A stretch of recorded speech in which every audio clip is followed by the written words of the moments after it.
Welcome to the Be That 1% podcast. I'm your host, James Silvis, mindset specialist and performance coach. And here on the show, I'm going to challenge you to think deeper, commit to greatness, and develop a stronger mindset. You'll hear stories from those who are living life on their terms, and you'll receive strategies that will help you level up. So the question is, are you ready to be your own 1%? Let's get started.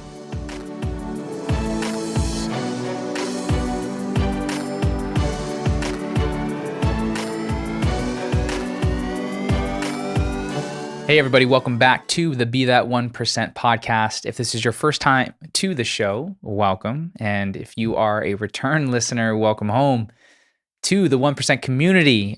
Today, I want to share a strategy that has helped me and the clients that I serve break through fear, inconsistency, and procrastination. And it has to do with something that we all know, but don't really use the inverse of. And I'll explain what that means. But, usually those who listen to this podcast have some form of impact or influence. And usually that means they're a leader of a team, or people view them as a leader, or they're just a person with a growth mindset wanting to learn more skills and tactics and strategies to take back to those that they care about and share this knowledge so that they and them can become collectively stronger, better, you name it. So I have the privilege of and the honor of working with a lot of direct selling companies. And for those of you who don't know what that means, door to door, people who sell pest control, solar, alarms, a myriad of other things. And the reason why I work with direct selling companies is there's a lot of reasons, but I believe it's one of the greatest skills that you can equip yourself with. The ability to sell and the ability to approach a stranger that you don't know, and within 10, 30 minutes to an hour, get them, support them in making a decision for whatever said service is a skill. And one that will last with you for the rest of your life, and one that will always keep you in high demand, because things don't happen until an idea is sold, right? And you're selling every day. You're selling your significant other.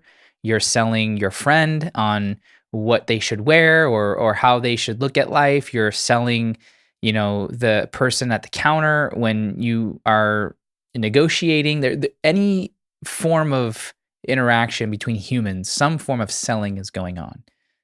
Right. And in having worked with door-to-door companies since 2016, so going on about 7 years now, I've gotten to learn a lot about that culture and the struggles that they face, and a lot of them doing summer internships or summer experiences, going out to a different city and selling for 3 or 4 months, then coming back and not having to work for the rest of the year because of how much money they were able to make in that short time. And one of the things that I've shared with a lot of these door-to-door companies is a technique that has helped a lot of them break through the fear that they have of failure, the fear of success, the fear of rejection, the inconsistency of one day I'm selling high, the other day I'm selling low, one day I'm feeling good, the other day I'm feeling bad. Or I'm just procrastinating. I don't really want to go out there. I'm not really feeling it today. And, what's something that I can teach them through embodying it in my own, but also teach leaders to support their teams and getting them out of those mindsets, because that mindset is not going to support their mission of coming out to the company and to sell for X period of time, which is what they originally wanted and said they still do want. As a leader, how can I help them? How can I help other leaders support those reps in being the best version of themselves, or at least achieving the goals that they set out to make or to achieve? So here's the strategy. It's something called future pacing, and it's a form of visualization. And when you hear visualization, there's so much research on the effectiveness of it. Michael Phelps being one of the big proponents of visualization, as his coach would always tell him, like, watch the tape.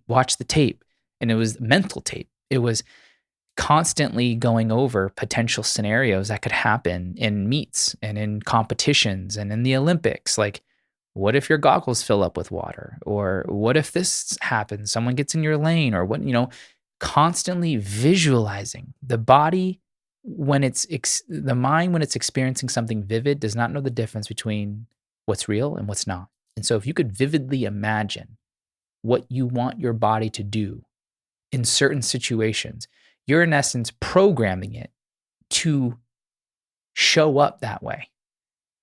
And if you can go there thousands of times mentally before you're ever there once physically, how much more prepared are you going to be? Right.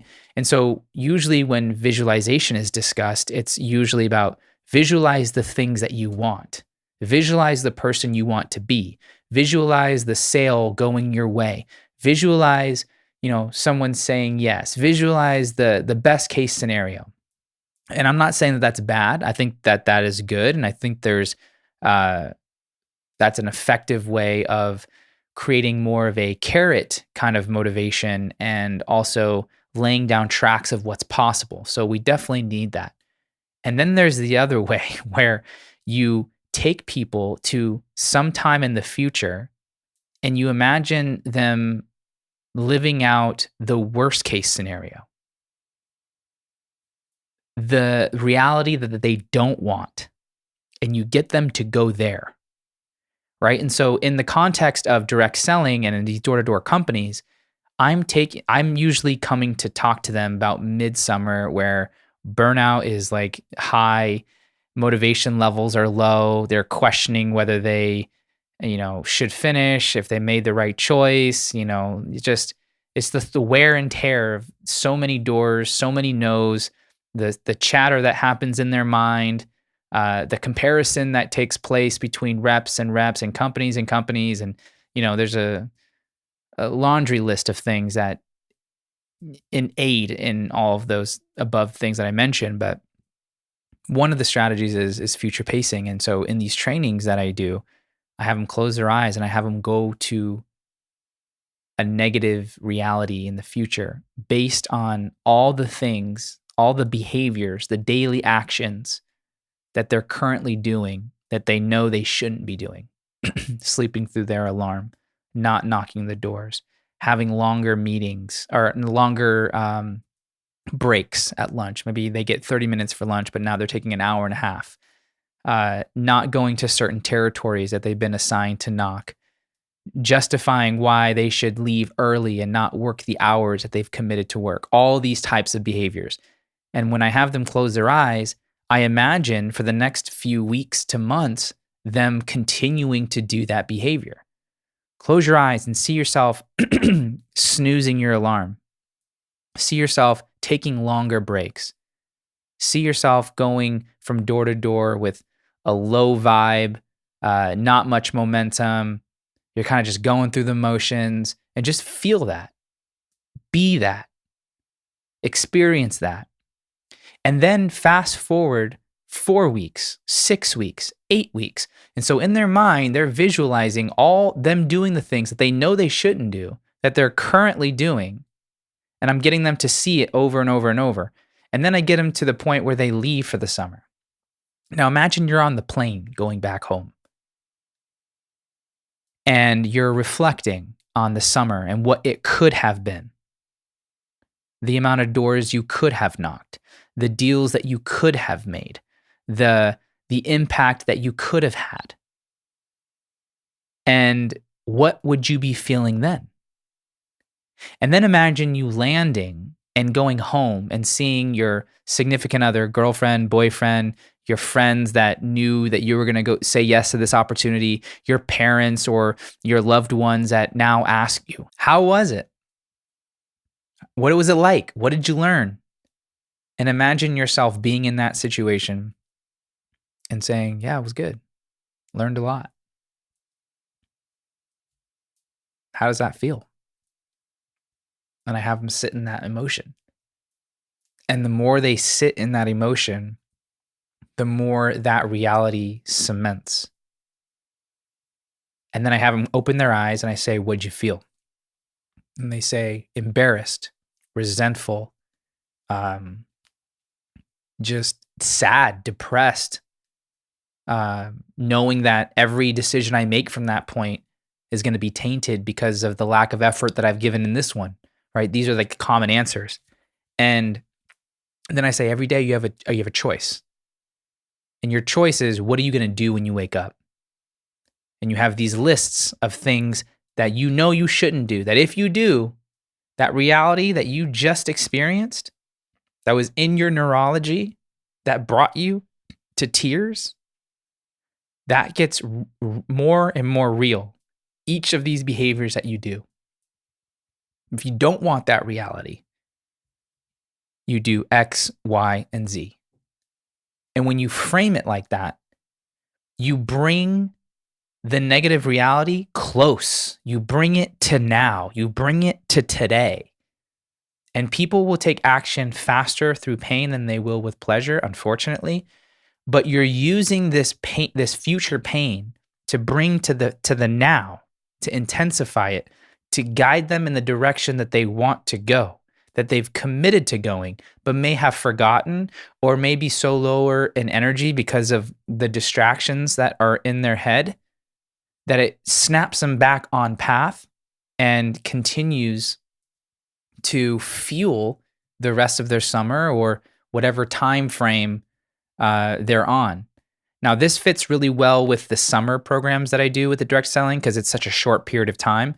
You can use this exercise to fit whatever scenario that you're in. This might be a project that you know you got to finish in the next 30 days. It might be a workout goal that you have for 6 months. Use it however you see fit. But the point is, future pace a negative experience, bring it here now, assign the behaviors that you know you shouldn't do, that if you do, you'll be bringing that negative reality closer to actual reality. So it drives you to be more rooted in the actions that you know you should do that maybe you're not doing, or you know you should do but don't want to do, so that you actually follow through with those empowering, effective to-do items. This has been a really effective strategy and one that I highly suggest you leverage at any point. Because again, the leader's responsibility is to influence. And if someone in your tribe is not achieving the goal that they say they wanted, it might be something that they're going through at home, so you tend to that. It might be something that is a story that's in their head that's not true, so you tend to that. The part of being a leader is just equipping yourself with tools and strategies and frameworks that you could deploy at any moment in time. This is just one strategy that when the time arises, you might need to leverage to remind people of what's important. And it's not because you're trying to get them to sell more money for your organization. It's because you're trying to get them to commit and stay committed to what they told you wanted. And when you look at it through that lens, you don't feel bad about being an asshole or being direct or whatever, because it's not about you. It's about them. They came to you saying they wanted this, and you're just supporting them in their choice of what they say they wanted. To me, that's an effective leader. And so establishing your communication in a way that reminds people of who they are, what they're capable of, and where they're going is fundamental to maintaining growth, progress, sustainability, and you name it. Can goals change? Sure, absolutely. And, it's up to the leader to use that discretion. But this is for the individual that is like, I know there's more in there. I know they still want this. They're just lost. I need to snap them back in to where they need to be so that they can be optimal in how they view themselves and what I see capable of them, and, direct it to wherever you need to. So have fun with this. Again, with any technique or strategy, intention is always important. This should always be used to serve for win-win scenarios and to support people in rising to a new level of themselves, not to manipulate people, not to get them to do something they don't want, and not to use it for your own gain. It needs to be mutually beneficial. If not, don't use it. So, as always, thank you for being a part of the community. Thank you for being here, for your eyes, for your ears, for your energy, and share this episode with someone that you feel needs to hear it or would really enjoy listening because they're a leader and they need more skills and strategies. And help me get this word out to more people. My goal is to get across the world. We've been fortunate enough to reach 130 countries on this podcast, and we hover around 65, 70 on average. So let's get this message out to more people. Thank you. Much love. As always, go out there, be your own 1%, live life on your terms, and I'll see you next time. Thank you.